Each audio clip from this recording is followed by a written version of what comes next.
ها بابا جی خپل تعارف را سره وکړئ. وراره زما نوم دیندار علي زخمي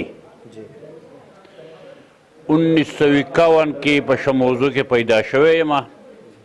او د الله رحم دی زندګي مې ټوله په مسافرۍ کې تېره کړه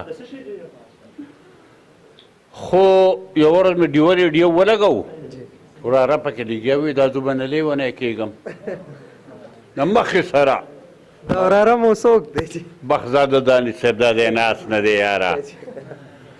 د مخې سره مې راشه ټلیفون پیدا کوه ټلیفون مې پیدا کو صحیح دی جی چې ټلیفون مې وکړو نو ملګرو راته ویل حاجي صاحب ته کم دی ما یې وس مې اتنا پاس کړه په اول کې یم یم ملګرو زه په برول کې یم وس مې اتنا پاس کړه په اول کې یم یم ملګرو زه په برول کې یم او خط مې پاسېلی شوې د دانش او روغاني منځ کې زه د محمد ګل سره کبل کې یم ټیک شو جي ښه خط مې پاسېلی شوې د دانش او روغاني منځ کې زه د محمد ګل سره کبل کې یم او یم ملګرو ما ته هغه زړې سندرې مه وایئ اوس غزل غزل شوم په غزل کې یم له ده مشهور یو نظم دی وایي زه به نه لیونی کېږم نو په هغې باندې زمونږ خو دومره دغه نشته خو بیا هم خپل دغه مې پې تیل باطي مې پې دغه کړه او نو زما خپل یو شعر دی وایي ملګرو څو شعرونه درته ویمه څه خپل او څه پردي به درته ویمه مونږ چې راټول شو خلک وایي لیوني دي څه شعرونه روغ څه لیوني به درته ویمه غزل عرض دی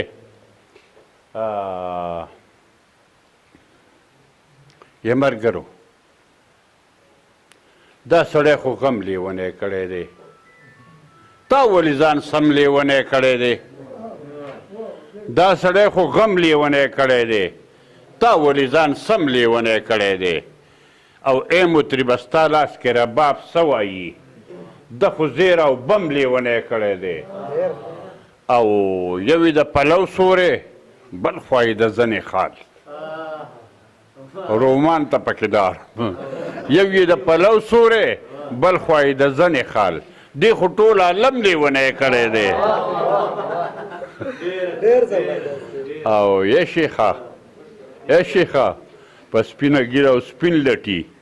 تا ولې دا چم لیونی کړی دی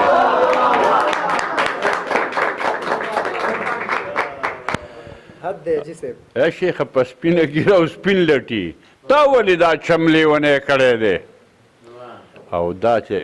دغه چې روان دی په دې لارې باندې او ګوتې شماري دا د سوات موسم لیونی کړی دی سره ده که نه دی ډېر زبردست دی جی ډېر زبردست دی